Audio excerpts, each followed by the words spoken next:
إن الحمد لله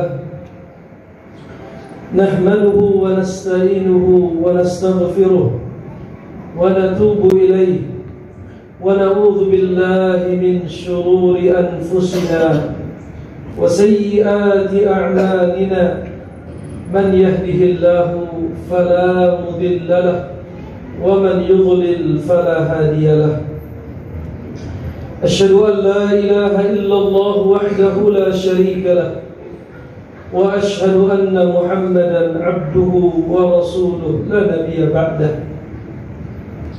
يا أيها الذين آمنوا اتقوا الله حق تقاته ولا تموتن إلا وأنتم مسلمون يا أيها الذين آمنوا اتقوا الله وقولوا قولا سديدا يصلح لكم أعمالكم ويغفر لكم ذنوبكم ومن يطع الله ورسوله فقد فاز فوزا عظيما أما بعد جماعة صلاة جمعة Masjid Ar-Rawdah rahimakumullah. Di khutbah yang pertama ini kami tidak lupa berwasiat kepada seluruh kaum muslimin. Marilah kita berjuang meningkatkan ketakwaan kita kepada Allah Subhanahu wa taala dengan melaksanakan segala perintah-perintahnya dan menjauhi larangan-larangannya. Karena sungguh ketakwaan itu adalah perbekalan yang paling baik yang kita kumpulkan, yang kita persiapkan untuk kelak kita semua bertemu dengan Allah Subhanahu wa ta'ala. Ma'asyiral muslimin rahimani wa rahimakumullah. Setiap kita adalah para pemimpin. Paling minimal kita adalah pemimpin untuk diri kita sendiri, dan kita adalah pemimpin untuk keluarga kita masing-masing. Al-Imam Al-Bukhari dan juga Imam Muslim meriwayatkan sebuah hadis dari sahabat yang bernama Abdullah ibni Umar ibn Al-Khattab radhiyallahu ta'ala anhu, bahwasanya baginda Rasulullah Muhammad sallallahu alaihi wasallam pernah bersabda, "Ala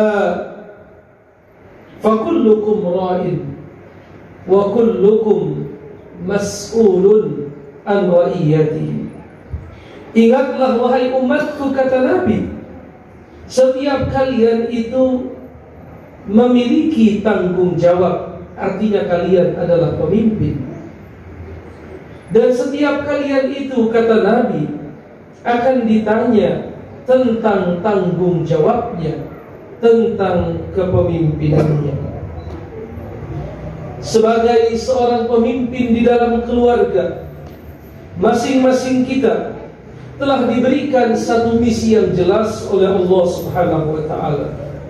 Sebagaimana yang Allah firmankan dalam Al-Quran, surat At-Tahrim ayat yang ke-6, "Ya ayyuhalladzina amanu qu anfusakum wa ahlikum nar." Allah berpesan kepada kita semua, wahai orang-orang yang beriman, peliharalah dirimu dan keluargamu dari api neraka. Ternyata ini, ma'asyiral muslimin, tugas paling utama, misi terbesar yang kita emban sebagai seorang suami, sebagai seorang kepala keluarga, bahkan sebagai seorang pribadi, yaitu bagaimana kita menjalankan satu tugas. Yang pertama, qu anfusakum, jagalah dirimu, dan yang kedua, wa ahlikum, dan jagalah keluargamu, naran, yaitu dari api neraka. Artinya, tidak hanya kita memiliki kewajiban memberikan nafkah berupa makanan, berupa minuman, berupa pakaian, berupa tempat tinggal untuk keluarga kita. Betul, itu semua adalah kewajiban. Tetapi kewajiban yang paling utama adalah bagaimana kita menjaga mereka yaitu istri dan keluarga kita dari neraka Allah Subhanahu wa taala. Ma'asyiral muslimin, jamaah salat Jumat rahimakumullah.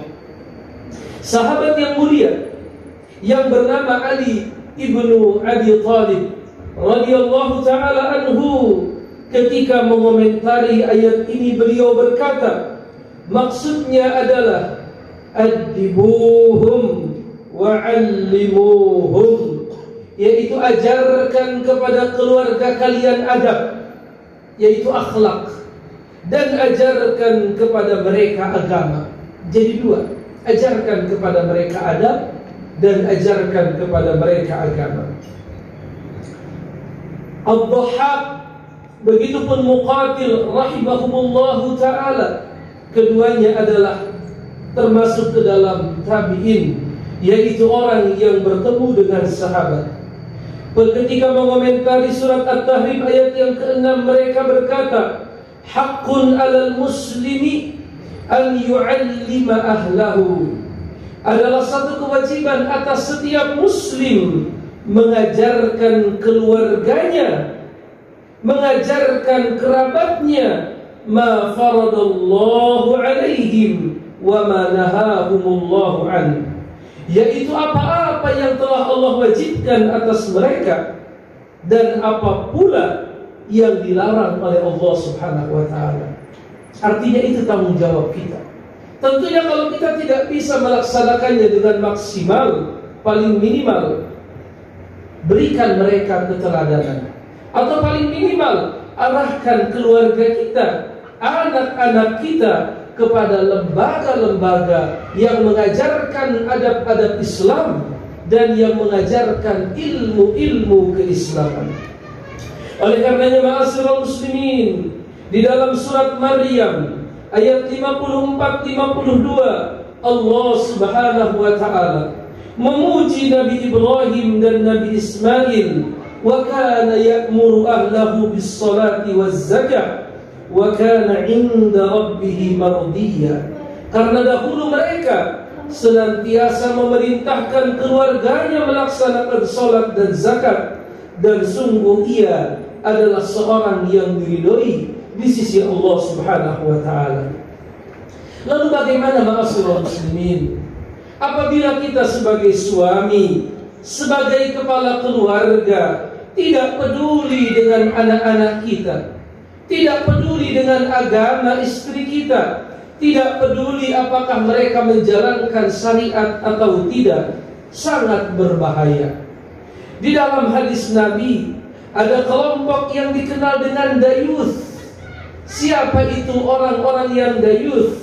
Maka kita perhatikan, marilah kita perhatikan hadis Nabi sebagaimana diriwayatkan oleh Imam Ahmad dari sahabat yang mulia Abdullah bin Umar radhiyallahu taala an, bahwasanya Rasulullah bersabda, salasatun qad harramallahu alaihimul jannah, ada 3 golongan kata Rasulullah yang Allah haramkan masuk surga bagi mereka.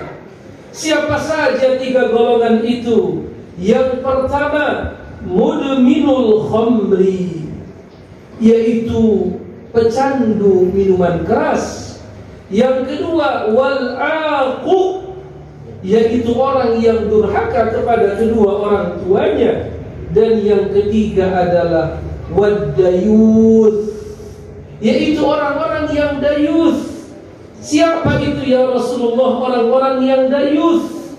Alladzi yukirru fi akhlihi al-khubtha, yaitu orang-orang yang tidak memiliki sifat cemburu, yang membiarkan anggota keluarganya berbuat dosa.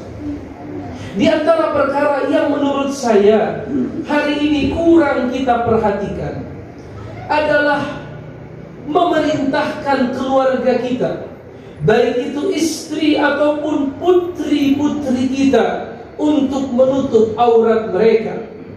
Padahal Allah Subhanahu wa taala secara jelas dan terang telah berfirman dalam surat Al-Ahzab ayat 59 yang bunyinya, Ya ayyuhan nabi, wahai nabi. Nabi Muhammad dipanggil oleh Allah. Qul li azwajika wa banatika wa nisa'il mu'minin yudnina 'alaihinna min jalabibihin. Hai Nabi, kata Allah, katakanlah kepada istri-istrimu, anak-anak perempuanmu, dan istri-istri orang mukmin, yudnina 'alaihinna min jalabibihin, agar mereka mengulurkan jilbab ke seluruh bagian tubuh mereka. Dzalika adna an yu'rafna fala yu'dzain. Yang demikian itu supaya mereka lebih mudah untuk dikenal, dan karena itu mereka tidak diganggu.